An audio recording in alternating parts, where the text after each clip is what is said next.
ప్రార్థన చేసుకొని ప్రారంభించుకుందాం. మమ్మల్ని ఎంతగానో ప్రేమించినటువంటి మా ప్రియ పరలోకపు తండ్రి, మీ ఉన్నతమైన మీ ఘనమైన నామానికి వందనాలు, స్తోత్రాలు. ఎదిగోనైనా మీ మాటలు ఆలోచించడానికి ఇచ్చినటువంటి విలువైన గొప్ప సమయమును బట్టి మీ పాద పద్మములకు వందనములయ్యా.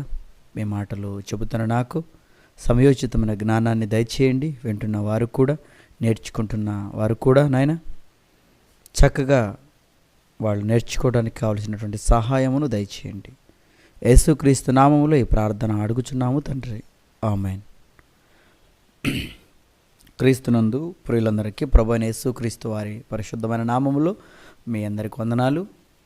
ప్రియులరా, మరి ఈరోజు ఏర్పాటు చేయబడినటువంటి పాఠం బ్యాచిలర్ ఆఫ్ బైబిల్ థియాలజీలో 2వ సంవత్సరం గాను దేవుని జ్ఞాపకాలలో నీవున్నావా. ఏమండి, మరొకసారి చెప్తున్నాను, దేవుని జ్ఞాపకాలలో నీవున్నావా. ప్రియులరా, బైబిల్ ఓపెన్ యూనివర్సిటీ వాళ్ళు ఏ పాఠం పెట్టినా ఆ పాఠంలో ఎన్నో ఆలోచనలతో కూడిన విషయాలు ఉంటాయి. సమాజం నేర్చుకోవాల్సిన పాఠాలు ఖచ్చితంగా ఇవి అని చెప్పటానికి ఎలాంటి సందేహం లేదు. ఎందుకంటే ఈరోజు ప్రతి మనిషిలో కూడా జ్ఞాపకాలు అనేవి ఉంటాయి. ఏమండి, 2 రకాల జ్ఞాపకాలు ఉంటాయి. కొన్ని మంచి జ్ఞాపకాలు అనగా తీపి జ్ఞాపకాలు అంటారు. 2 చెడ్డ జ్ఞాపకాలు అంటే చేదు జ్ఞాపకాలు అంటారు. ఈ 2 జ్ఞాపకాలు కూడా మనిషికి ఉంటాయి. ఈ జ్ఞాపకాలు అనేవి కూడా చెదిరిపోకుండా కొంతమంది డైరీ రాస్తుంటారు, నేను ఏ రోజు ఏం చేశాను. ఏమండి, డైరీ రాసేవాళ్ళు. కొంతమంది అయితే సెల్ ఫోన్లో వీడియోలు తీసేవాళ్ళు. వీడియోలు తీసుకుని నేను ఇలా ఉన్నాను, నేను ఇలాంటి పని చేశాను, ఇలా మాట్లాడాను అని ఎన్నెన్నో తీపి జ్ఞాపకాలను వీడియో రూపంలో కానీ పాటల రూపంలో కానీ ఎన్నో అనుభవాలను వాళ్ళ జ్ఞాపకాలుగా ఉంచుకుంటారు. ఏమంటే దాచుకుంటుంటారు. కాకపోతే తీపి జ్ఞాపకాలతో పాటు చేదు జ్ఞాపకాలు కూడా ఉంటాయి. అవి కూడా ఎప్పుడు వాళ్ళని వేధిస్తూ ఉంటాయి. ఆ జ్ఞాపకాలు మాలో ఉండకూడదు అనుకుంటారు. అవి చేదు జ్ఞాపకాలు కనుక అవి ఉండకపోవడమే మంచిది అనుకుంటారు. ఇలా ప్రతి మనిషికి జ్ఞాపకాలు ఉంటాయి. ఓకే, మరి దేవునికి కూడా జ్ఞాపకాలు ఉన్నాయా? ఏమండి, ఈరోజు దేవుని జ్ఞాపకాల్లో నీవు ఉన్నావంటే ఆయన కూడా జ్ఞాపకాలలో ఉన్నాడా? ఆయనకు కూడా జ్ఞాపక శక్తి ఉంటుందా? దావీదు గారు మాట్లాడినటువంటి ఒక మాటలు చదువుదాం ప్రియులారా. దేవునికి ఏమైనా జ్ఞాపకాలు ఉన్నాయా అని అంటే, కీర్తనల గ్రంథము 8వ అధ్యాయము 3-4 వచనాలు మనం చదువుకుందాం.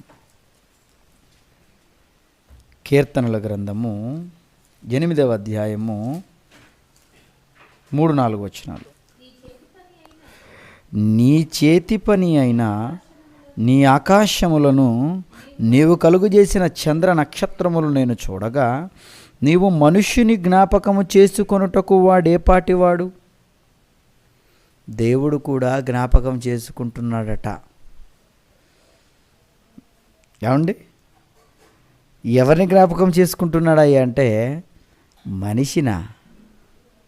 ఈరోజు నువ్వు ఆయన జ్ఞాపకం చేసుకోవట్లేదేమో, కానీ దేవుడు మాత్రం మనుషుల్లో జ్ఞాపకం చేసుకుంటూనే ఉన్నాడటండి ప్రియులారా. ఏమండి, నిజంగా దేవునికి జ్ఞాపకాలు ఉన్నాయా? దేవుని గురించి ఆలోచించే ఆ ముందు ప్రియులారా, ఒకసారి భూమి మీద ఉన్న మనుషుల గురించి ఆలోచించుకొని దేవుని జ్ఞాపకాల్లోకి వచ్చేద్దాం. ఎందుకంటే ఈరోజు మనిషికి ఎన్నో జ్ఞాపకాలు ఉన్నాయని మనం చెప్పుకుంటున్నాం. ఓకే, ఈరోజు జ్ఞాపకాలు ఉన్నాయి కనుకనే ఎన్నో జ్ఞాపకాలు ఈరోజు మనిషి పెట్టుకుంటున్నాడు. తల్లిదండ్రుల మధ్య ఎన్నో జ్ఞాపకాలు, తల్లికి జ్ఞాపకాలు, తండ్రికి జ్ఞాపకాలు, భార్య జ్ఞాపకాలు, భర్త జ్ఞాపకాలు. ఏమండి, భార్య భర్తల మధ్య ఎన్నో జ్ఞాపకాలు, ఎన్నో తీపి జ్ఞాపకాలు. అలాగే పిల్లల మధ్య ఎన్నో జ్ఞాపకాలు. స్నేహితుల మధ్య ఎన్నో జ్ఞాపకాలు. ఇలా ఎక్కువగా ఈరోజు జ్ఞాపకాలు ఉంచుకొని మనిషి బ్రతకడం మనం చూస్తుంటాం. అదేవిధంగా మన భారతదేశంలో కూడా ఎన్నో జ్ఞాపకాలు చరిత్రకెక్కాయి. ఏంటి ఆ జ్ఞాపకాలు? ఇదిగో మరి షాజహాన్ కట్టినటువంటి తాజ్ మహల్ 40 ఏండ్లు ఆయన కట్టాడు. ఎందుకంటే జ్ఞాపకం. తన ప్రేయసి గుర్తుగా, తన భార్య గుర్తుగా తాజ్ మహల్ కట్టించి ఇప్పటికీ అది గుర్తుగా అలా ఉంది. ఎందుకయ్యా అదంటే ఇదిగో తాజ్ మహల్ను ఆయన కట్టించాడు, ఇదిగో షాజహాన్ అని. గుర్తు, జ్ఞాపకం. ఏమండి, ఇలా ఎన్నో అద్భుతమైన కట్టడాలు మనం చూస్తుంటాం. ఒక చార్మినార్ కానివ్వండి, ఒక ఎర్రకోట కానివ్వండి, ఏమండి ఎన్నో మ్యూజియంస్ కానివ్వండి, వరంగల్లో ఉన్నటువంటి కోట కానివ్వండి, అంటే ఎన్నో మరి జ్ఞాపకాలను మనం చూస్తుంటాం. ఎంతోమంది విగ్రహాలను కూడా చూస్తుంటాం. ఎంతోమంది స్వాతంత్ర యోధులు, స్వాతంత్రాన్ని తెచ్చిపెట్టిన వాళ్ళ విగ్రహాలను కూడా చూస్తుంటాం. అంతేకాదు వాళ్ళ చరిత్రలు కూడా, ఎంతోమంది గొప్ప గొప్ప వాళ్ళ చరిత్రను కూడా మనం ఎప్పుడూ జ్ఞాపకం చేసుకోవాలని, వాళ్ళను మనం మర్చిపోకూడదని జ్ఞాపకార్థంగా వాళ్ళను పాఠ్య పుస్తకాలలో వాళ్ళ గురించి, వాళ్ళ చరిత్రను రాసి కూడా విద్యార్థులకు బోధిస్తున్నారు. గాంధీ గురించి కానివ్వండి, ఒక జవహర్లాల్ నెహ్రూ గురించి కానివ్వండి, ఒక సర్దార్ వల్లభాయ్ పటేల్ గురించి కానివ్వండి, ఇలా ఎంతోమంది, ఒక రాజారాం మోహన్ రాయ్ గురించి కానివ్వండి, ఇలా ఎంతోమంది స్వాతంత్రం కోసం, ఒక అల్లూరి సీతారామరాజు కానివ్వండి, ఇలా ఎంతోమంది కోసం చెప్పుకుంటున్నారు, వాళ్ళ గురించి పాఠశాలలో బోధిస్తున్నారు. అంటే ఎందుకయ్యా అంటే వాళ్ళను మర్చిపోకూడదు, జ్ఞాపకంలో ఉంచుకోవాలి. ఏమండి, ఇలా ఎంతోమందిని జ్ఞాపకం ఉంచుకుంటున్నారు. జ్ఞాపకం అవసరం అంటే అవసరం, చాలా అవసరం. ఎంత అవసరం ఉందని ఎన్నిటినో జ్ఞాపకాలు ఉంచుకొని మనిషి ఎంతోమందిని జ్ఞాపకం చేస్తున్నటువంటి మనిషి దేవుని జ్ఞాపకాల్లో నువ్వు ఉన్నావా అనే ప్రశ్న మనం వేసామనుకోండి, ఎలా ఉంటుంది? మనము ఇతరుల జ్ఞాపకంలో ఉంచుకుంటున్నాం, కానీ దేవుడు మనల్ని జ్ఞాపకం ఉంచుకుంటాడా అంటే దావీదు గారు అన్నారు, నువ్వు మనుష్యుని జ్ఞాపకం చేసుకుంటున్నావయ్యా, వాడు ఏ పాటి వాడు. ఏమండి, నిజం ప్రియులారా, మనిషి అంత గొప్పవాడు కాకపోతే దేవుడు జ్ఞాపకం చేసుకుంటాడు? మీరు చెప్పండి. చాలా గొప్పవాడు మనిషి.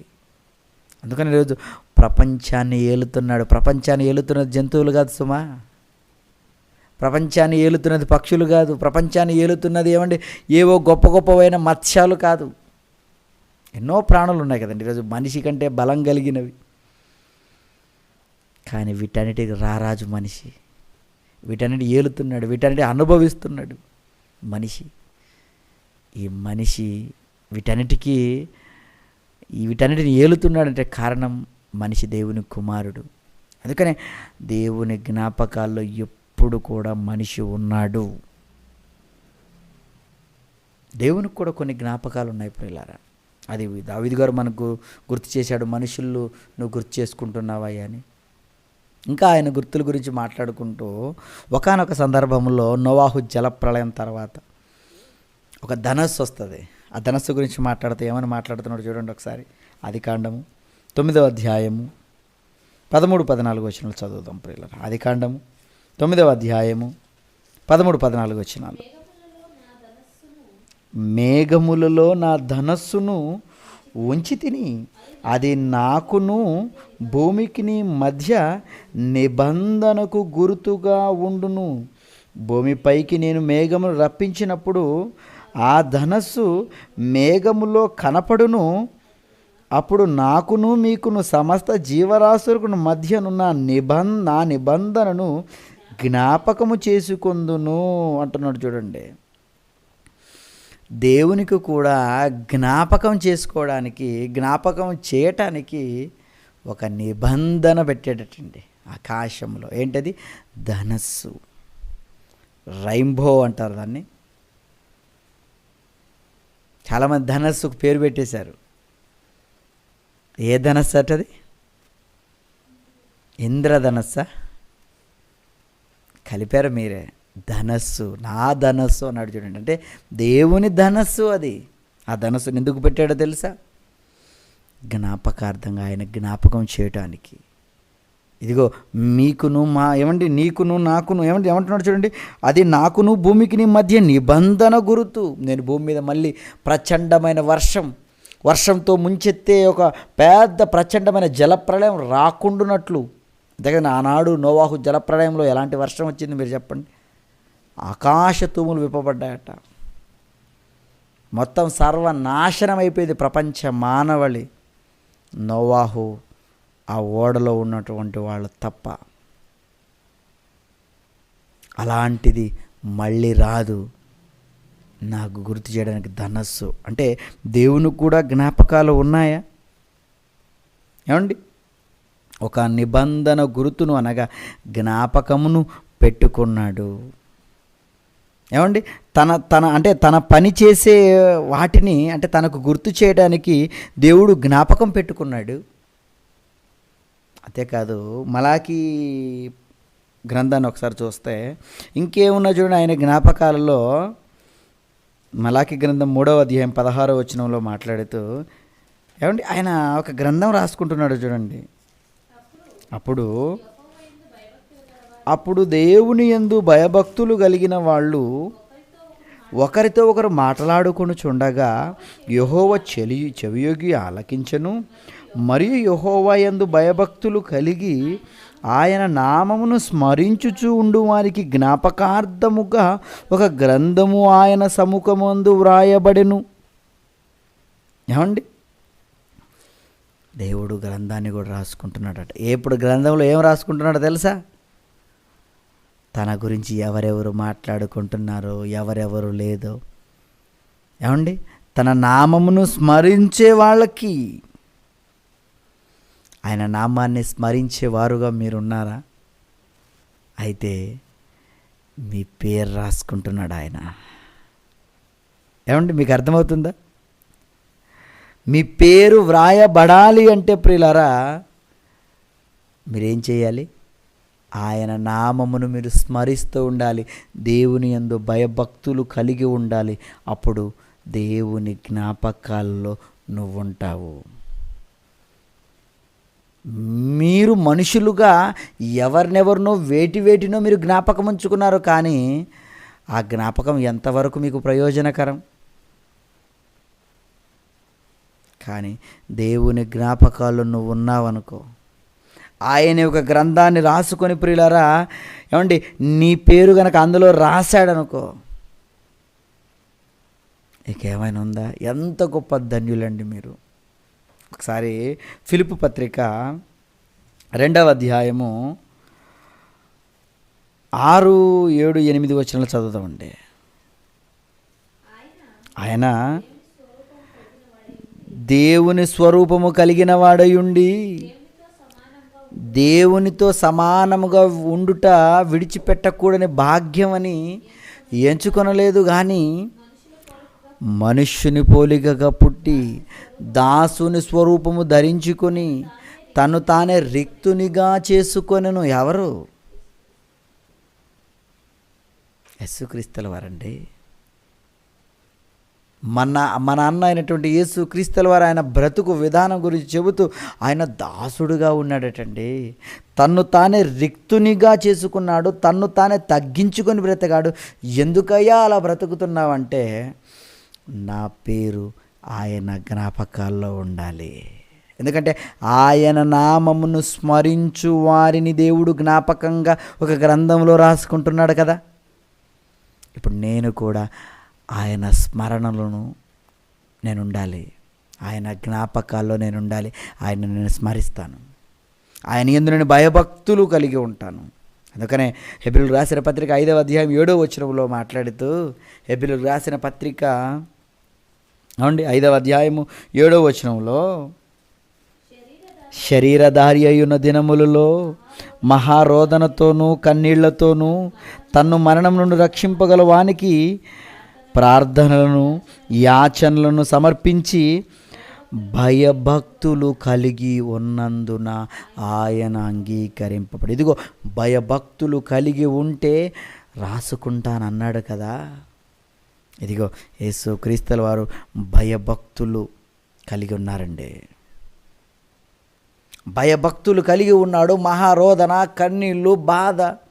ఎందుకయ్యా ఈ బాధ అంటే దేవుని జ్ఞాపకాల్లో నేను ఉండాలి, ప్రజల జ్ఞాపకాల్లో ఉండాలని ఒక రాజకీయ నాయకుడు ఎంతో ప్రయాసపడతాడు, ఎంతో కష్టపడతాడు. స్వాతంత్ర సమర యోధులు కూడా ఎన్నో శ్రమలు, ఎన్నో ఇబ్బందులు పడ్డారు. ఇదిగో మన జ్ఞాపకాల్లో వాళ్ళు ఉండాలని మనం ఈరోజు వాళ్ళని జ్ఞాపకాల్లో ఉంచుకొని పాఠ్య పుస్తకాలలో వాళ్ళ జీవితాల గురించి భేష్ చక్కగా మాట్లాడుతున్నాం. ఓకే, కానీ దేవుని జ్ఞాపకాల్లో నువ్వు ఉంటే ఏమండి, ఈ లోకం నిన్ను జ్ఞాపకాల్లో ఉంచుకోవాలని, లోకంలో నువ్వు గొప్పగా బ్రతికి చూపించాలి.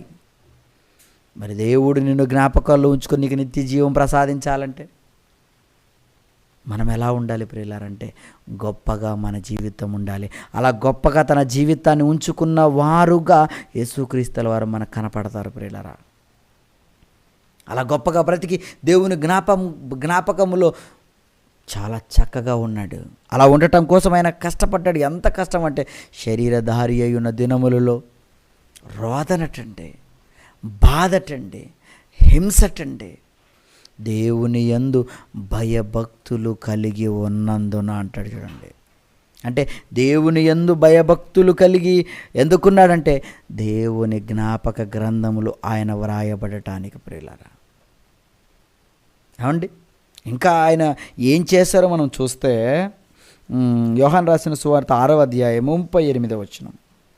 యోహాను రాసిన సువార్త 6వ అధ్యాయము 38వ వచనం నుంచి మీరు చూస్తే, నా ఇష్టము నెరవేర్చుకున్నటకు నేను రాలేదు, నన్ను పంపిన వాని చిత్తము నెరవేర్చుటకే పరలోకము నుండి దిగి వచ్చి తిని. ఇదిగో నేను నా ఇష్ట ప్రకారం ఇదిగో బ్రతకడానికి నేను భూమి మీద రాలేదు, దేవుని చిత్తమును నెరవేర్చటానికే భూమి మీదకి వచ్చాను అంటున్నాడు ప్రియులారా. ఎందుకండి ఇంత కష్టం? దేవుని జ్ఞాపకాలలో ఉండాలి. ఏమండి, ఎవరైతే క్రీస్తు వలె ఉంటారో, ఎవరైతే క్రీస్తు వలె పని చేస్తారో వారి పేర్లు కూడా వ్రాయబడతాయని మీరు ఈ పాఠం ద్వారా తెలుసుకోవాలి. ఏమండి, గ్రంథంలో వ్రాయబడితే ఎలా ఉంటుంది మీరు చెప్పండి? ఈరోజు ఒక మహాత్మా గాంధీ గురించి చదువుకున్నా, ఒక జవహర్లాల్ నెహ్రూ గురించి చదువుకున్నా ఎంత గొప్పగా ఉంటుంది. మన జీవితంలో కూడా అలా ఉంటే ఎంత బాగుంటుంది అనిపిస్తుంది కదా. ఈ భూమి మీద గ్రంథాలలో ఉంటేనే చాలా గొప్పగా ఉంటుంది. మరి దేవుని గ్రంథాలలో మన పేరుంటే ఎలా, ఎంత మహిమ మీరు చెప్పండి. చరిత్రలోకి మనం వెళితే ఎస్తేరు గ్రంథంలో ఏమండి జ్ఞాపకార్థంగా వ్రాయబడిన ఒక విషయాన్ని మనం ఆలోచిద్దాం. అంటే ఒక గ్రంథంలో నీ పేరుండటం వల్ల నీకు ఎంత మహిమ, ఎంత గొప్పగా నీ బ్రతుకుంటుంది. ఏమండి, ఎస్తేరు గ్రంథము 2వ అధ్యాయము 21 నుంచి చదువుకుందామండి. ఆ దినములలో మొర్దెకై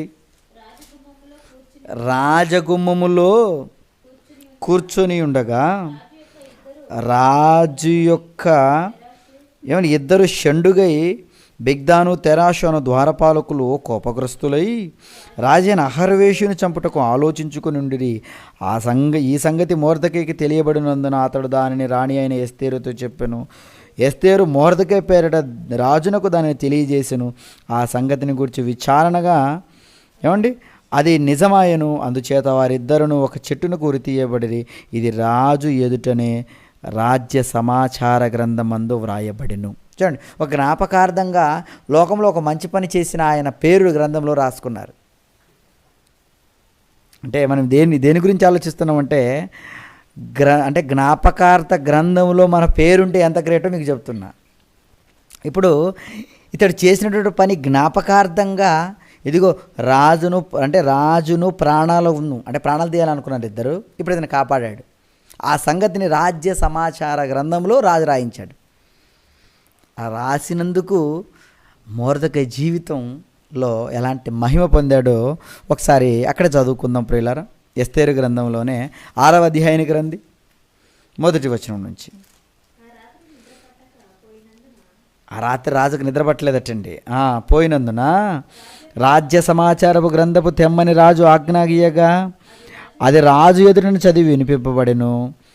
ద్వారపాలకులైన బిగ్దాను తెరాషు అను రాజు యొక్క 2 నపుంసకులు రాజైన అహర్వేషును చంపనెత్తించిన సంగతి మొర్దెకైకి తెలిపినట్టు అందులో వ్రాయబడి ఉండెను. రాజు ఆ సంగతి విని ఇందు నిమిత్తం మొర్దెకైకి బహుమతి ఏదైనాను ఘనత ఏదైనాను చేయబడినా అని అడుగగా రాజు సేవకులు అతనికి ఏమీ చేయబడలేదని ప్రత్యుత్తరం ఇచ్చిరి. అప్పుడు ఆవరణములో ఎవరైనా ఉన్నారని రాజు చెప్పెను. అప్పటికి హామాను తాను చేయించిన ఉరికొయ్య మీద మొర్దెకైని ఉరి తీయింపవలని సెలవిమ్మని రాజుతో మనవి చేయుటకే రాజనగరి యొద్ద ఆవరణం లోపలికి వచ్చి ఉండెను. రాజు సేవకులు ఏలినవాడా చిత్తగించుము, హామాను ఆవరణం నిలబడి ఉన్నాడని రాజుతో చెప్పగా రాజు అతని రానీయుడని సెలవిచ్చినందున హామాను లోపలికి వచ్చెను. రాజు గణపరచను అపేక్షించువానికి ఏమి చేయవలనని రాజు అతన్ని అడుగగా హామాను నన్నుగాక మరి ఎవరిని రాజు గణపరచునని అపేక్షించుకొని తనలో తాను రాజుతో ఇట్లనెను, రాజు గణపరచను అపేక్షించువానికి చేయదగినదేమనగా రాజు ధరించుకుని వస్త్రములను, రాజు ఎక్కు గుర్రమును, రాజు తల మీద ఉంచుకొని రాజ కిరీటమును ఒకడు తీసుకొని రాగా, ఏమండి ఇదంతా చేయమంటున్నాడు, ఊరేగించమంటున్నాడు. ఇదిగో రాజా, మీరు గణపరచాలనుకుంటే, మీరు నిజంగా అతనికి బహుమానాలు ఇవ్వాలనుకుంటే, మీరు అతన్ని ఊరేగించాలనుకుంటే, ఏమండి ఎలా అంటే చాలా గొప్పగా మీరు అతన్ని ఏం చేయమంటున్నాడు, ఘనపరచాలి అంటున్నాడు. రాజవస్త్రాలు వేసుకోవాలి, కిరీటం పెట్టుకోవాలి. ఇప్పుడు ఇవన్నీ ఎవరికి వచ్చాయి అంటే మొర్దెకైకి వచ్చాయి. అలా రాజవస్త్రాలు వేయించి కిరీటం వేయించి అందరూ కూడా అతనికి నమస్కారం చేసేలా ఊరేగించారు అతన్ని. ఇప్పుడు ఇంతలా మహిమ మొర్దెకైకి ఎందుకు వచ్చిందయ్యా అంటే అతని సమాచారం గ్రంథములో వ్రాయబడినందుకు. ఏమండి భూమి మీద ఒక రాజుకు వాళ్ళు చేసినటువంటి ఒక మేలుకే అంతటి ఘనత వాళ్ళు పొందినప్పుడు దేవుడి పని చేస్తే, దేవుని గ్రంథంలో మీ పేరుంటే మీకు ఎలాంటి ఘనత రావచ్చు మీరు ఒకసారి ఆలోచించండి ప్రియులారా. ఈరోజు మనుషులు ఎలా ఉన్నారంటే, మాకు భూమి మీద పేరు రావాలి, భూమి మీద మమ్మల్ని ఎవరో జ్ఞాపకాలు ఉంచుకోవాలి ఏమండి అని ఎంత ప్రయాస మీరు చెప్పండి. భార్య కోసం భర్త ప్రయాస, భర్త కోసం భార్య ప్రయాస, ఏమండి పిల్లల ప్రయాస, ఉద్యోగస్తులు ప్రయాస, రాజకీయవేత్తలు ప్రయాస, ఎన్ని కష్టాలు వీళ్ళందరూ పడుతున్నారు. ఏమండి మేము జ్ఞాపకాల్లో ఉండాలనుకుంటున్నారు, కానీ మీ జ్ఞాపకాలు ఇది ఎంతవరకు స్థిరం? నిజంగా దేవుని జ్ఞాపకాలలో ఉండాలని ఎవరైనా అనుకుంటున్నారా? ఆయన జ్ఞాపకాలలో ఉండడం అంటే మాటలా మీరు చెప్పండి. అందుకనే ఆయన జ్ఞాపకాలలో ఉండడానికి ఎంతోమంది తమ ప్రాణాలను సైతం లెక్క చేయకుండా పోరాటం చేశారండి. దానికి ప్రత్యక్ష సాక్షి ఇదిగో యేసు క్రీస్తుల వరకు మార్గంగా ఉండి వెళ్ళిపోయాడు. ఎందుకండి అన్ని హింసలు, ఎందుకండి ఈ బాధలంటే వ్రాయబడుతున్నాయి గ్రంథంలో. ఇదిగో మీ కొరకు ఎంతమంది, ఏమండి ఇతను ఇలా చేశాడయ్యా, ఇతను ఇలా బ్రతికాడయ్యా. అప్పుడు దేవుడు ఆ గ్రంథంలో ఉన్న మాటలు చదివించుకొని ఉంటే, ఏమంటే చదివించుకుంటుంటే ఎలా ఉంటుంది మీరు చెప్పండి. హాశ్వరోసు ఎదుట ఆ గ్రంథాన్ని చదివినప్పుడు, అవునా అతనికి ఏదైనా మేము చేశామా, అయితే ఇప్పుడు చేయండి. మహిమ, ఎలాంటి మహిమనిచ్చాడు మీరు చెప్పండి మొర్దెకైకు. మరి యేసుక్రీస్తుల వారికి, ఆయన సేవలో ఉన్న వాళ్ళకి. అందుకనే అతనికి ఎలాంటి మహిమ అంటే, ఫిలిప్పీలకు రాసిన పత్రిక యేసుక్రీస్తుల వరకు అండి 2:9 నుంచి మీరు చదివితే, ఆయన కోసం ఇబ్బంది పడ్డాడు, బాధపడ్డాడు, శ్రమ పడ్డాడు కదండి. అందుకని ఆయనకి ఎలాంటి మహిమ ఉంచాడో దేవుడు చూడండి ఒకసారి. అందుచేతను పరలోకములో ఉన్నవారు కానీ, భూమి మీద ఉన్నవారు కానీ, భూమి క్రింద ఉన్నవారిలో కానీ, ప్రతి వాని మోకాలు యేసు నామమున వంగునట్లు ప్రతి వాని నాలుకయు తండ్రిని దేవుని మహిమార్థమై యేసు ప్రభు అని ఒప్పుకొనున్నట్లును దేవుడు ఆయనను అధికముగా హెచ్చించి. ఎలా చేశాడట? అధికముగా హెచ్చించాడా? ఎందుకయ్యా అధికముగా హెచ్చించావంటే దేవుని జ్ఞాపకాలలో యేసుక్రీస్తుల వారు ఉన్నారు ప్రియులారా. ఏమండి, దేవుని జ్ఞాపకాలలో యేసుక్రీస్తులు ఉన్నారు. మరి నీకు కూడా మహిమ కావాలా? అయితే దేవుని జ్ఞాపకాల్లో ఉండు. ఈరోజు లోకంలో రాణించడం కాదండి, ఇది లోకంలో ఏదో సాధించటం వల్ల నీకేదో గొప్ప దొరుకుతుంది అనుకుంటే పొరపాటు. దేవుని సేవలో, దేవుని పనిలో మీరు భాగంగా మీరు పని చేస్తే ప్రియులారా, మీకు ఒక అద్భుతమైన మహిమ దేవుడు మీ కొరకు ఉంచాడు. ఆ మహిమ కొరకు ఎంతోమంది తమ ప్రాణాలను సైతం లెక్క చేయకుండా తమకున్న దాన్ని సమస్తాన్ని పెంటతో సమానంగా ఎంచుకున్న వాళ్ళం మనం చూస్తుంటాం. ఇదిగో క్రీస్తు లెక్క చేయలేదండి దేన్ని. యేసుక్రీస్తుల దగ్గరకు వచ్చి, ఏమయ్యా నేను కూడా నేను వెంబడిస్తానయ్యా అని అంటుంటే ఒక శాస్త్రి వచ్చి అప్పుడు యేసుక్రీస్తులు పలికినటువంటి మాట, నక్కలకు బొరియలను ఆకాశ పక్షులకు నివాస స్థలములు ఉన్నాయి కానీ మనుష్య కుమారుడు తలవాల్చుకొనుటకు స్థలం లేదయ్యా. ఏంటి స్థలం లేనివాడుగా బ్రతికాడా? ఎందుకయ్యా? ఈ భూమి మీద నిలువరమైన స్థానం లేదు కదా ఎవరికి. ఏమండి, దేవుని జ్ఞాపకాల్లో నేను ఉండాలి, ఆయన కోసం నేను వచ్చాను, ఆయన కోసం నేను బ్రతకాలని దేవుని జ్ఞాపకాల్లో ఉండటానికి ప్రియులారా ఎంత కష్టపడ్డారో మీరు చెప్పండి. ఆయన గ్రంథంలో ఆయన వ్రాసుకుంటాడట, యెహోవా యందు భయభక్తులు కలిగి ఉన్న వాళ్ళ గూర్చి. అలా వ్రాయబడటానికి ప్రియులారా ఎంతలా కృషి చేశారో వాళ్ళు చూడండి, నిస్వార్థంగా ఎలా పని చేశారో చూడండి. అందుకని పౌలు గారు కూడా ఎలా పని చేశారంటే ప్రియులారా, అది ఫిలిప్పీ గ్రంథంలోనే 3:10 నుంచి మీరు చదవండి.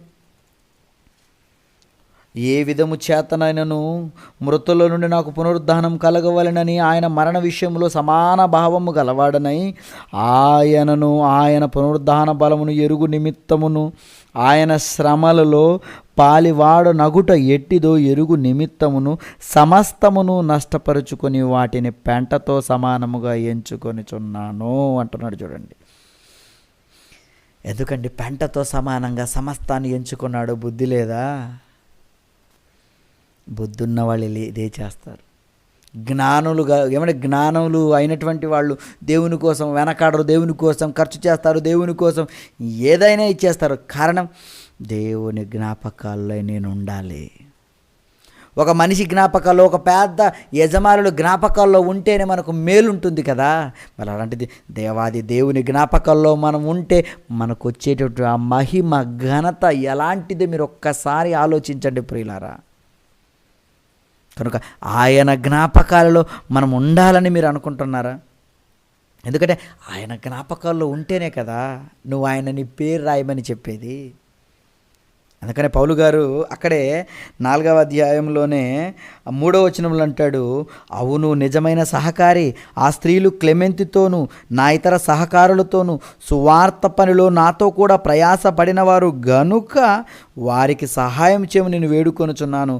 ఆ సహకారుల పేర్లు జీవగ్రంథమందు వ్రాయబడి ఉన్నవి. మీ పేర్లు రాసుకుంటాడట దేవుడు జ్ఞాపకార్థంగా.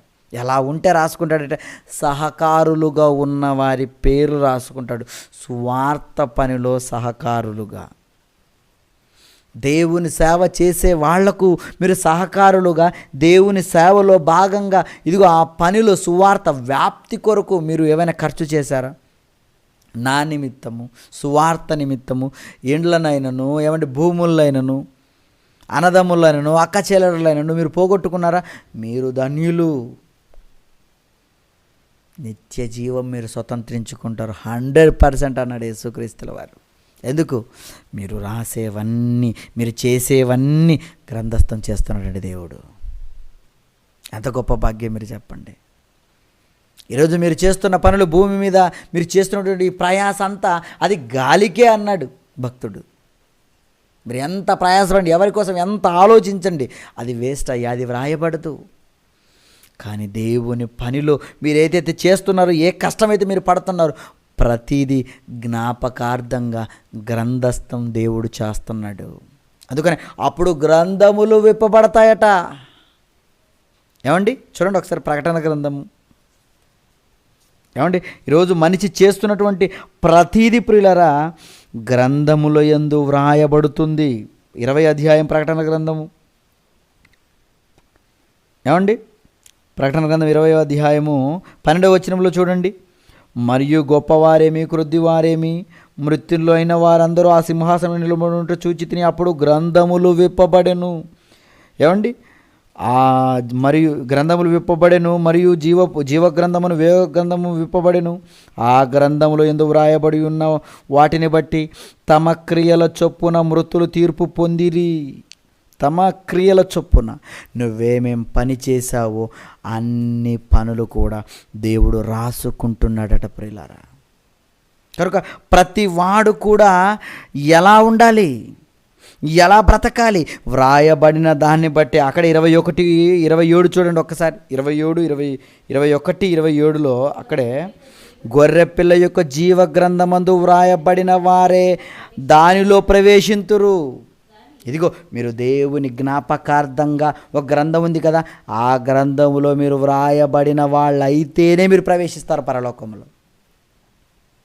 మరి ఆ గ్రంథంలో వ్రాయబడ్డానికి దేవుని జ్ఞాపకాల్లో నువ్వు ఉన్నావా? ఆయన జ్ఞాపకాల్లో నువ్వు ఉంటేనే ఆయన పేరు రాయి అంటాడు దేవుడు. ఆయన పేరు రాయ్యా. ఆయన జ్ఞాపకాలన్నీ ఇదిగో ఒక పుస్తకంలో రాయి అంటున్నాడు. కనుక అలాంటి గ్రంథంలో మనం వ్రాయబడాలంటే మన బ్రతుకు అసహ్యమైనదిగా, అబద్ధమైనదిగా మన బ్రతుకు ఉంటే, దేవునికి అహిష్టంగా ఉంటే ఎంత మాత్రం పరలోక రాజ్యములో మనకు ప్రవేశం లేదు. దేవుని జ్ఞాపకాల్లో మన బ్రతుకుంటే ప్రియులారా చక్కగా మన పేరు జీవగ్రంథమందు వ్రాయబడతాయి. జీవగ్రంథమందు మన పేర్లు వ్రాయబడితే ఇంకేమైనా ఉందా? పరలోకాన్ని మనం స్వతంత్రించుకుంటాం. హెబ్రీయులకు రాసిన పత్రిక 6వ అధ్యాయం 18వ వచనం చదువుకుందాం ఈ సమయంలో. హెబ్రీయులకు రాసిన పత్రిక, ఏమండి హెబ్రీయులకు రాసిన పత్రిక 6వ అధ్యాయం 18వ వచనం.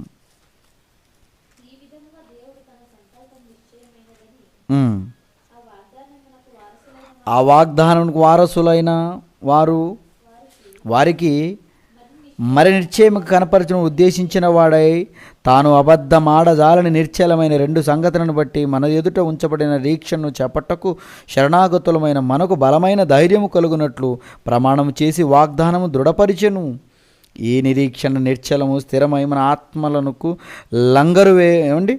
లంగరు వలె నుండి తెరలోపలను ప్రవేశించుచున్నది అంటున్నాడు. అంటే నిజంగా మనము నమ్ముకున్న దేవుని సంకల్పము అది నిశ్చలమైనది. ఆ వాగ్దానమునకు మనమందరము వారసులముగా ఉండాలనేది దేవుని సంకల్పం. మరి ఆ వాగ్దానానికి వారసులముగా ప్రియులారా మన బ్రతుకులు ఉన్నాయంటారా? అక్కడే మీరు 10వ వచనంలో కూడా మీరు చదివితే, మీరు చేసిన కార్యమును మీరు పరిశుద్ధులకు ఉపచారము చేసి ఇంకను ఉపచారము చేయుచుండుట చేత తన నామమును బట్టి చూపిన ప్రేమను మరుచుటకు దేవుడు అన్యాయస్తుడు కాడు అన్న మాట కూడా మనం చూస్తుంటాం. అలా దేవుని కొరకు మీరు తన సంకల్పాన్ని నిశ్చలమైన దాన్ని నిజంగా ఆ వాగ్దానానికి వారసులమై మనం బ్రతుకుతున్నప్పుడు పరిశుద్ధులకు చేస్తున్న ఈ సేవను బట్టి, మనం చేస్తున్న ప్రతి పనిని బట్టి ప్రియులారా ఈ పని ఎప్పుడు కూడా దేవుడు మరచిపోడట. మరి ఏం చేస్తాడు? ఎప్పుడు కూడా జ్ఞాపకార్థంగా గ్రంథములో పెట్టుకుంటాడు. అప్పుడు గ్రంథాన్ని నువ్వు వెళ్ళినప్పుడు గ్రంథాన్ని చదివితే నీ పేరు అక్కడ ఉంటే, నీ క్రియలు అక్కడ ఉంటే, ఆ వ్రాయబడిన క్రియలను బట్టి కదా నీకు ప్రతిఫలం. ఏమండి దేవుని జ్ఞాపకాల్లో నీవు ఉన్నావా? మనిషి జ్ఞాపకాల్లో ఉండాలని పరితపించిపోతున్నారేమో. కాదండి, దేవుని జ్ఞాపకాలలో ఉండాలి. మనుషులు జ్ఞాపకాల్లో ఉండాలని మీరు అనుకుంటే మనుషులు ఏం జ్ఞాపకం పెట్టుకుంటారు? మనుషులు ఎప్పుడైనా కానీ ప్రియులారా మనుషుల స్వభావాన్ని జ్ఞానులు చెబుతూ, మనుషులు ఎలాంటి వాళ్ళంటే మేలును మర్చిపోయి కీడును జ్ఞాపకంలో పెట్టుకుంటారటండి. ఏమండి మనుషుల మైండ్ సెట్ను చాలామంది చెప్తూ వీళ్ళు ఎలాంటి వాళ్ళంటే, ఒక మనిషి ఏమండి చాలా మేలులు చేశాడు, 99 మేలులు చేసి ఒక కీడు చేశాడు అనుకోండి, చేసిన 99 మేలులు మర్చిపోయి ఆ ఒక్క కీడుని పట్టుకుంటాడు అంతే. అలాంటి మనుషుల మెప్పు కోరుతావు నువ్వు? కాదండి. దేవుడు నిజంగా ఎలా ఉన్నాడంటే ప్రియులారా, చాలా ఆయన క్లియర్ కట్గా, ఆయనకి ఏది అడ్డంగా లేదు, సమస్తము తేటగా, ఏది కూడా మరుగు లేకుండా మనం చేస్తున్న ప్రతి క్రియ ఆయనకు మనకు ఏమండి కనపడుతుంది. ఆయనకు మన జీవితాలు ఎలా ఉన్నాయి, ఆయన జ్ఞాపకాల్లో నిజంగా మనం ఉండాలంటే మన జీవితం పరిశుద్ధంగా ఉండాలి. దేవుడు కోరుకున్నట్టుగా, యేసుక్రీస్తుల వారు చెప్పినట్టుగా మన జీవితం ఉంటే దేవుని జ్ఞాపకాల్లో మనం ఉంటాం. మనుషులు వాళ్ళు బాగోలేరండి, వాళ్ళ జ్ఞాపకాల్లో ఉండాలని ఎప్పుడూ అనుకోకండి. మనుషుల జ్ఞాపకం ఎలాంటిదంటే చెప్పాను కదా, వాళ్ళు మేలు జ్ఞాపకాల్లో ఉంచుకోరు, కీడునే జ్ఞాపకాల్లో ఉంచుకుంటారు. ఒకానొక సమయంలో యేసేపు గారి జ్ఞాపకం ఉంచుకో అని ఒక ఆయన దగ్గర చెప్పాడు. ఏమండి, పానదాయకుల అధిపతి, భక్ష్యకారులు వీళ్ళిద్దరూ చెరసాలలో వేయబడినప్పుడు, అక్కడ చెరసాలలో యేసేపు గారు కూడా ఉన్నప్పుడు, వారికి పానదాయకుల అధిపతికిని మరి భక్ష్యకారుల అధిపతికిని వారి కళలు రావటము, ఆ కళలను గురించి యేసేపు గారు చెప్పటము. ఇది ఆదికాండం మీరు 40 అధ్యాయంలో 14, 15, 20 ఈ అధ్యాయం ఈ వచనాల్లో మీకు కనపడుతుంది. ఆదికాండం 40 అధ్యాయంలో మీకు నేను చెబుతున్నదంతా కనపడుతుంది. ఆ పానదాయకుల అధిపతి కానివ్వండి, భక్ష్యకారుల అధిపతి కానివ్వండి, వాళ్ళకి చెబుతాడు ఒకటే, నువ్వు భక్ష్యకారుల అధిపతి, నువ్వు ఇక వెళ్ళిపోతావు అన్నట్టుగా కలభావం. ఈ పానదాయకుల అధిపతి, ఇదిగో మళ్ళీ నువ్వు యథావిధిగా రాజు చేతికి గిన్నిస్తావు, అప్పుడు నన్ను జ్ఞాపకం చేసుకో అంటే చేసుకున్నాడా? ఏమండి, చూసేద్దాం ఒకసారి, బాగుంటుంది అన్నమాట. ఆదికాండము 40 అధ్యాయము, ఏమండి ఆదికాండము 40 అధ్యాయము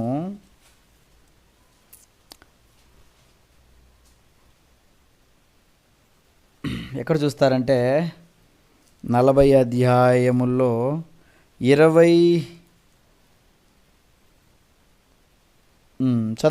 నుంచి చదవండి,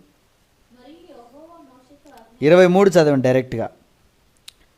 అయితే పానదాయకుల అధిపతి యేసేపును జ్ఞాపకము చేసుకొనక అతనిని మరచిపోయెను. మర్చిపోయాడు చూడండి. నిజానికి నన్ను జ్ఞాపకం చేసుకో, ఏమండి ఇలా మీకు అయినప్పుడు నన్ను జ్ఞాపకం చేసుకో అని మాట్లాడతాడండి యేసేపు గారు.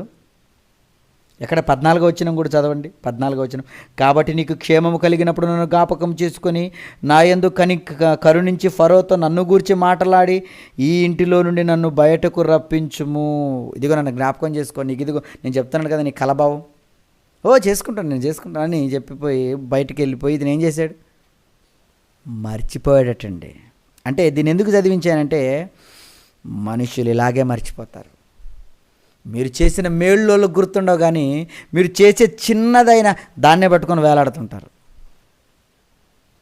మనుషుల సైకాలజీ ఎలా ఉంటుందంటే బాగోలేదండి. మనుషులు ఎలాంటి వాళ్ళయి అంటే విడ్డూరం అండి. మనం బాగుంటే వాళ్ళు ఏడుస్తారు, మనం ఏడుస్తే వాళ్ళు నవ్వుతుంటారు. సమాజమే అంత గొప్పగా బ్రతకరు. కానీ సమాజం కోసం మీరు ఆలోచించకండి. సమాజం ఎలాంటి వాళ్ళంటే ఒక ఆయన ఒక విషయం చెప్పారు, చాలా బాగా నచ్చింది.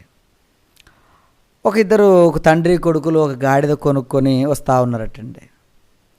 వస్తూ ఉంటే సమాజంలో ఉన్న వాళ్ళు ఉంటారు కదండి, మనుషులు ఉంటారు కదా, సమాజం అంటేనే వాళ్ళు. అలా వస్తున్న వాళ్ళని చూసి, ఇదేంటయ్యా ఇద్దరు గాడిదనెక్కి కూర్చొని వస్తున్నారు, మీకు ఏమైనా బుద్ధి ఉందా, గాడిద ఏమైపోవాలి మీ బరువుకి అని తిట్టారట. అయ్యో పాపం గాడిద మా ఇద్దరిని మోయలేకపోతుంది కదా అని అతని అక్కడ అన్నవాళ్ళ మాటలు పట్టించుకొని దిగి, ఇప్పుడు తండ్రి ఒకటిని ఎక్కించుకొని కొడుకు ఏమండి కింద నడుస్తూ గాడిదతో వెళ్తా ఉన్నాడట. మరి ఇంకొంతమంది కనపడ్డారట. కనపడితే ఇప్పుడు ఇంకా అక్కడ ఉన్న వాళ్ళు కూడా ఏమన్నారట, కొడుకుని చూసి అన్నారట, నీకేమైనా బుద్ధి ఉందా ఏమండి అంటే వాళ్ళ నాన్నని అన్నారట, చిన్నపిల్లోని నడిపిస్తున్నావు, నువ్వు మాత్రం గాడి మీద దర్జాగా కూర్చున్నావు, నీకేమైనా బుద్ధి ఉందా అన్నాడట. ఏమండి ఇలా అనేసరికి ఈసారి కొడుకుని కూర్చోబెట్టి ఇతను నడుస్తూ వెళుతున్నాడట. మళ్ళీ ఇంకొంత దగ్గరికి వెళ్తే ఇంకొంతమంది అన్నారట, ఆ కొడుకుని అన్నారట ఈసారి, మీ నాన్నను నడిపించి నువ్వు ఎక్కావా గాడిది అని. ఇప్పుడు ఇద్దరు దిగారట, ఇద్దరు నడుచుకొని గాడిదని దులుచుకొని వెళ్ళిపోతున్నారట. మళ్ళీ ఇంకో దగ్గరికి వెళితే ఇంకొక అక్కడ ఉన్నవాళ్ళు మాట్లాడుకుంటున్నారట, ఏమండి ఏంటి గాడిద ఎందుకు తీసుకున్నారు, ఎక్కి దాని మీద సవారీ చేయొచ్చు కదా. అంటే ఇలా వాళ్ళు నిజంగా చేస్తున్నప్పుడు ఇదేంటయ్యా పరిస్థితి, ఒక్కొక్క రకంగా మాట్లాడుకుంటున్నారట ప్రజలు.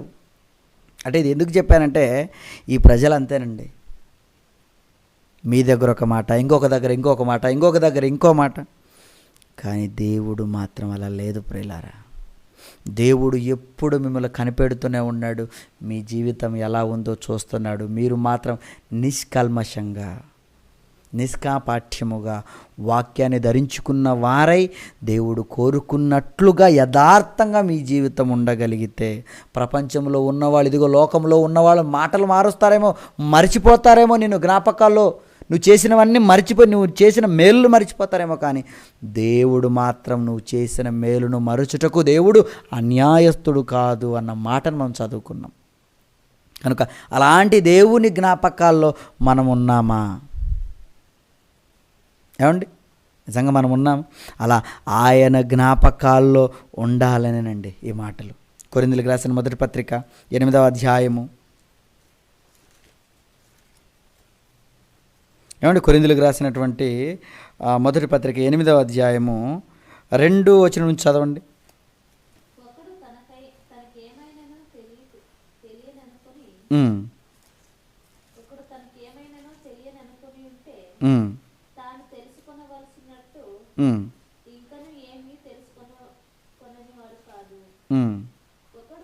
ఒకడు దేవుని ప్రేమించిన ఎడల అతడు దేవునికే ఎరుకైన వాడు.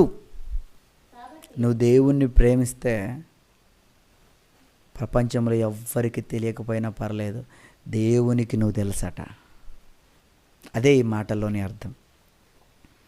ఈ ప్రపంచంలో నేను వాళ్ళకి తెలియాలి వీళ్ళకి తెలియాలి ఈరోజు బిల్డప్, చాలా బిల్డప్ అండి. చాలామంది యథార్థంగా సేవ చేయరు. కొంతమంది మనసుల్లో పడిపోవాలని వాళ్ళ నెంబర్లు కానివ్వండి, వాళ్ళతో మాట్లాడాలి కానివ్వండి, వాళ్ళకి దగ్గర అవడాలు కానివ్వండి, ఎందుకు వాళ్ళ జ్ఞాపకాల్లో ఉండాలనుకుంటున్నారా? యథార్థత దేవుడు చూస్తాడు. నువ్వు మనుషుల మెప్పు కోరుతున్నావేమో, యథార్థంగా సేవ చేసే వారులారా మీరు మాత్రం అలా ఉండకండి. ఎందుకంటే మీరు దేవుణ్ణి ప్రేమిస్తే మీకు ఎవరో పరిచయం అవడం కాదు, ఎవరో మిమ్మల్ని గొప్పగా మీ గురించి ఎవరో మాట్లాడడం కాదు, నీవు దేవునికి తెలుస్తావు. అది అక్కడ నువ్వు దేవునికి ఎరుకైన వాడు. ఏమండి నువ్వు దేవుని గురించి ఆలోచించడం కానీ ఆయన నీ గురించి ఆలోచిస్తాడు. చూడండి, దేవునికి నువ్వే తెలుసట, నువ్వే తెలిసిపోతావట. ఇంకా ఆయన మనసులో పడితే ఇంకేమైనా ఉందా మీరు చెప్పండి? చాలా గొప్ప విషయం అండి దేవునికి మనం తెలియాలంటే.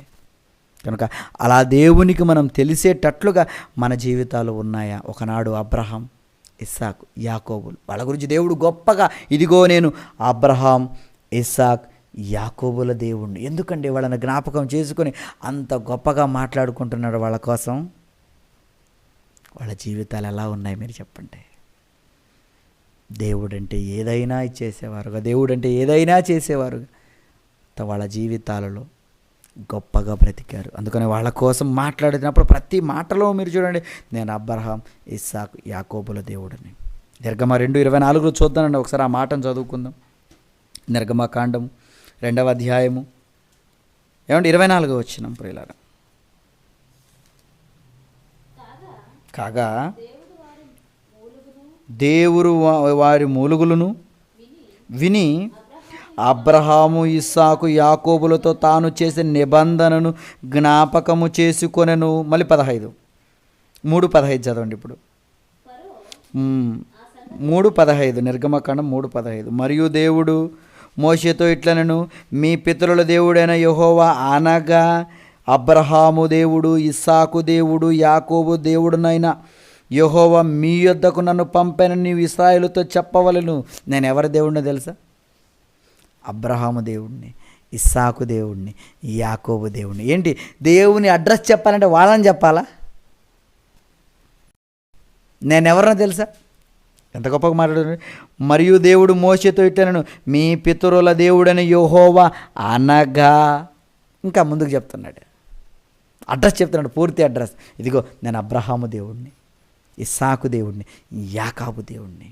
ఎందుకండి ఈ మాటలు? వాళ్ళ బ్రతుకు అంత గొప్పగా దేవుని కోసం సాక్రిఫైస్ చేశారు ప్రేమైన దేవుని వర్లారా.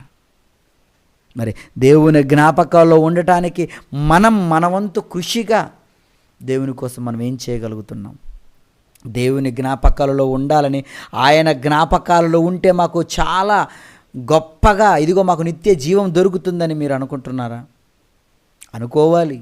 దేవుని జ్ఞాపకాల్లో ఉండటానికి ఎలాంటి పనైనా మనం చేయాలి ప్రియులారా. దేవుని కోసం ఎలాంటి పని, ఏ పనైనా చేయాలి. అప్పుడు దేవుని కోసం మనం బ్రతుకుతూ ఉంటే, ఆయన యందు భయభక్తులు కలిగి మనం బ్రతుకుతూ ఉంటే మన జ్ఞాపకాలన్నీ గ్రంథంలో రాయబడతాయి. అప్పుడు మనకు మహిమ. లేదా మనకిష్టం వచ్చినట్లు మనం బ్రతికామనుకోండి,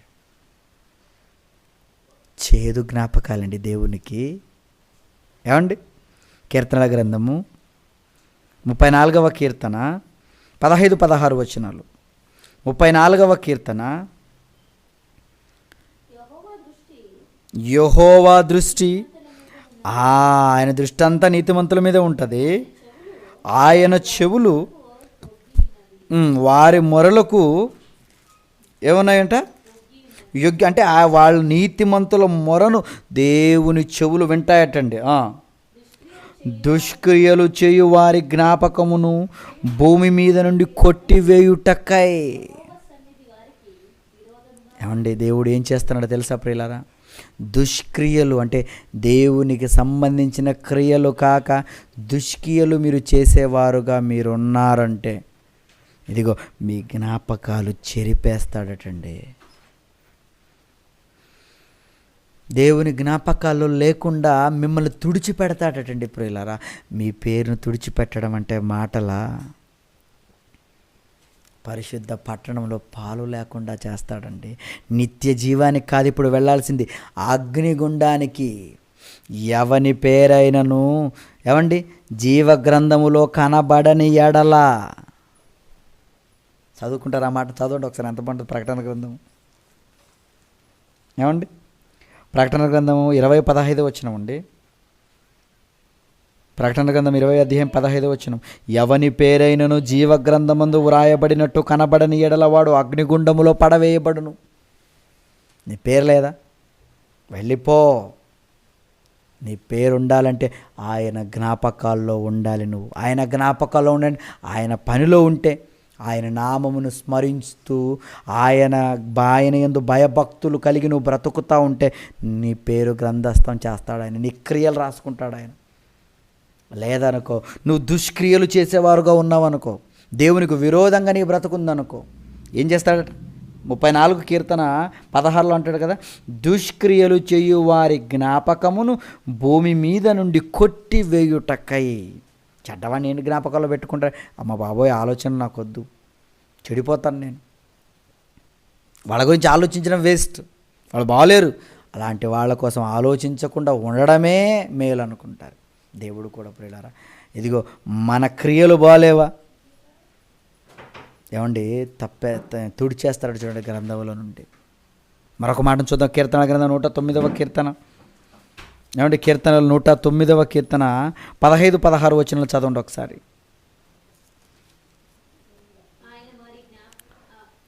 ఆయన వారి జ్ఞాపకమును భూమి మీద నుండి కొట్టివేయునట్లు ఆ పాపములు నిత్యము యెహోవా సన్నిధిని కనబడుచుండునుగాక.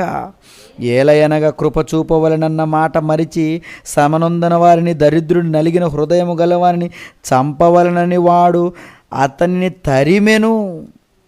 దేవుణ్ణి ఏమండి, దేవుని జ్ఞాపకాలు ఉండటం అంటే దేవుని కోసం పని చేయటం అని తెలుసుకున్న తర్వాత మీకోసం ఏమండి, మీ సహోదరుల కోసం, మీ బంధువుల కోసం భూమి మీద ఈ బ్రతికే శాశ్వతం అనుకొని మీరు బ్రతుకుతూ ఉంటే ప్రియులారా, మిమ్మల్ని దేవుడు జ్ఞాపకాల్లో ఉంచుకోడు. అదే అలాగని దేవుని పనిలో ఉన్నవాళ్ళు మీరు ఏమైనా శ్రమ పెడతారా, ఇబ్బంది పెడతారా? అలాగైతే గ్రంథములో ఏమండి తుడిచేస్తాడు చూడండి పేరు. గ్రంథములో ఏమండి జ్ఞాపకార్థంగా ఉండకుండా కొట్టివేయునట్లు అంటున్నాడు. కనుక మన పేరు కొట్టివేయబడకుండా ఉండాలంటే ఆయన జ్ఞాపకాల్లో మనం ఉండాలి. ఆయన జ్ఞాపకం ఎలా చేసుకుంటాడంటే ఆయన పనిలో నువ్వు ఉంటే ఆయన జ్ఞాపకం చేసుకుని. నిజంగా దేవుని జ్ఞాపకాల గురించి ఆలోచిస్తుంటే ఎంత జ్ఞాపకం అండి ఆయనకు.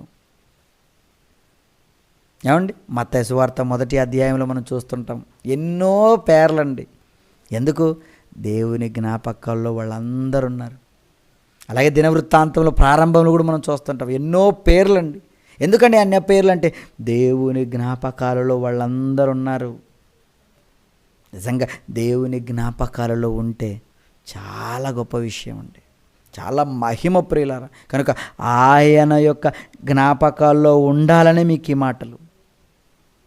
ఏమండి ఎలా ఉండాలి ఆయన జ్ఞాపకాలు? ఇదిగో దేవుని పని నిష్పక్షపాతంగా అంటే యథార్థంగా సేవ చేసే వారిగా మనం ఉంటే ఇదిగో మన పేరు జీవగ్రంథంలో రాయబడుతుంది. ఇదిగో మనం పడిన ప్రతి బాధ అంటే కన్నీళ్లు కూడా ఏం చేస్తున్నాడంటే దేవుడు కీర్తనలు 56:8 నా కన్నీళ్లు నీ బుడ్డిలో నుంచబడి ఉన్నవి అంటాడు.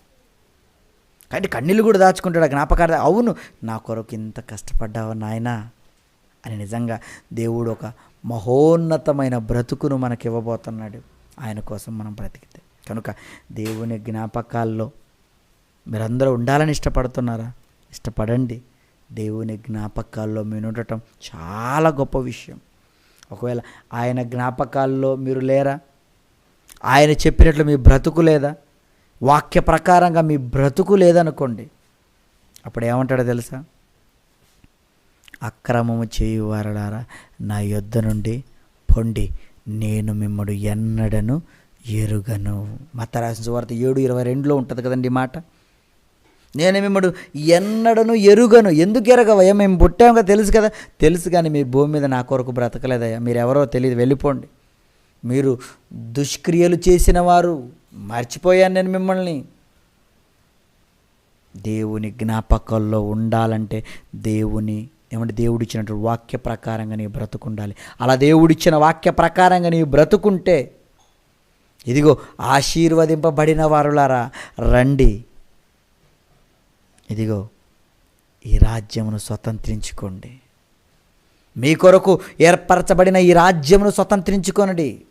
నేను ఆకలిగా ఉన్నప్పుడు మీరు నాకు ఆహారం పెట్టారు, దప్పికున్నప్పుడు దాహం తీర్చారు, బట్టలు ఇచ్చారు, ఇదిగో దేవుని సేవ కోసం మీరు ప్రాణాలు ఇచ్చారయ్యా అని మీ కొరకు గొప్పగా మిమ్మల్ని జ్ఞాపకం చేసుకుంటాడు. మీ బ్రతుకులు బాలేవా? వెళ్ళిపోండి. చెడ్డ దాసుడా వెళ్ళిపో, అపవాదికి వాని దూతలకు ఏర్పాటు చేయబడిన నిత్యాగ్ని దండను కొనిపో అంటాడు. ఎందుకు? అక్రమంగా మీ బ్రతుకుంది, నేను మిమ్మల్ని ఎన్నడను ఎరుగను అంటాడండి యేసుక్రీస్తుల వారండి. కనుక ప్రియులారా దేవుని జ్ఞాపకాల్లో ఉండడానికి ప్రయాసపడండి, కష్టపడండి, మీ ప్రాణాలు సైతం పెట్టండి దేవుని పనిలో. అలా దేవుని జ్ఞాపకాల్లో మీరుంటే మీరు చాలా గొప్పగా, మీ జీవితం చాలా అద్భుతంగా ఉంటుంది. ఒకవేళ దేవుని జ్ఞాపకాల్లో లేరా, అగ్ని గుండానికి మీరు వెళ్ళిపోతారు. ఎవని పేరని జీవగ్రంథములో వ్రాయబడినట్టు కనబడకపోతే ఇంకేముంది? అగ్నిగుండానికి. కనుక దేవుని జ్ఞాపకాల్లో ఉండడానికే నిత్యం మీరు శ్రమిస్తూ దేవుని సేవలో ఉండాలనే మీకు ఈ మాటలు. ఓకేనండి, ఈ పాఠం మీకు అర్థమని నమ్ముతున్నాను. ప్రార్థన చేసుకుందాం, కళ్ళు మూసుకోండి. మమ్మల్ని ఎంతగానో ప్రేమించినటువంటి మా ప్రియ పరలోకపు తండ్రి, ఎన్నో జ్ఞాపకాలు మీకున్నాయి నాయన. మేము కూడా మీ జ్ఞాపకాలలో ఉండాలి. అలా ఉంటే మాకు మహిమ, మాకు ఘనత. ఒకప్పుడు మొర్దెకైను అహష్వేరోషు జ్ఞాపకంలో ఉంచుకున్నాడు కనుకనే ఎంతో ఘనత ఆయనకు దక్కింది. నిజంగానయ్యా మాకు కూడా ఘనత రావాలి, నిత్య జీవం రావాలి అంటే మీ పనిలో నాయన నిజంగా నిరంతరం మేము కృషి చేయాలి. మీ పనిలో మేము యథార్థంగా ఉండాలి, మీ యందు భయభక్తులు కలిగి ఉండాలి, మీ నామాన్ని ఎప్పుడు స్మరిస్తూ ప్రపంచానికి చాటి చెబుతూ ఉండాలి. అలా చాటి చెబుతున్నప్పుడు మీరు చెవియొగ్గి వింటారు, మా కొరకు గ్రంథాన్ని రాస్తారు, మమ్మల్ని మీరు రాసుకుంటారు నాయన గ్రంథంగా, జ్ఞాపకార్థంగా. ఎంత గొప్ప అదృష్టం మీరు మాకు కలుగు చేశారు. మీరు మాకు జ్ఞాపకంలో ఉండటం కాదు కానీ మేము మీ జ్ఞాపకంలో ఉంటున్నామంటే ఎంత గొప్ప విషయం నాయన. లోకాలను కలుగజేసిన దేవుని జ్ఞాపకంలో మేము ఉన్నామంటే అది ఎంత గొప్ప సంతోషకరమైన వార్త. కనుక ఇలాంటి వార్తల్లో మేము తెలుసుకున్న వారుగా ఉన్న మా జీవితాలు కూడా మీ కొరకు గొప్పగా ఉండి ఒక క్రీస్తువులే, అపోస్తలుల వలె వాళ్ళ సమస్తాన్ని పెంటతో సమానంగా ఎంచుకున్నారు. ఇదిగో మీకు జ్ఞాపకార్థంగా వాళ్ళు ఉండాలని, మీరు జ్ఞాపకం చేసుకోవాలని వాళ్ళ జీవితాల్లో సాక్రిఫైస్ చేశారయ్యా. మేము కూడా ఆ గ్రంథంలో వ్రాయబడ్డానికి మా వంతు కృషిగా మీ యందు భయభక్తులు కలిగి యథార్థమైన సేవ చేయడానికి కావలసినటువంటి సహాయమును దయచేయండి. ఇదిగో ఇంతటి ఉన్నతమైన మాటలు, గొప్ప మాటలు మాకు నేర్పించినటువంటి ఆత్మీయ తండ్రిని బట్టి వందనాలు. ఇలాంటి మాటలు మాకు నేర్పిన ఆయన పనులు ముందు నడిపిస్తున్నటువంటి అన్నయ్యని బట్టి మీకు వందనాలు. ఆయన అతని కుటుంబాన్ని బట్టి మీకు వందనాలు. వింటున్నటువంటి పిల్లలు కూడా చక్కటి జ్ఞానంతో వాళ్ళు నేర్చుకుని ఆయన మీ మాటల్లో ప్రపంచానికి పరిచయం చేయడానికి కావాల్సినటువంటి సహాయమును దయచేస్తారని నమ్ముతూ ఈ ప్రార్థన యేసుక్రీస్తు నామములో మీకు సమర్పిస్తున్నాను తండ్రి. ఆమేన్. ఓకే, అందరికి వందనాలండి.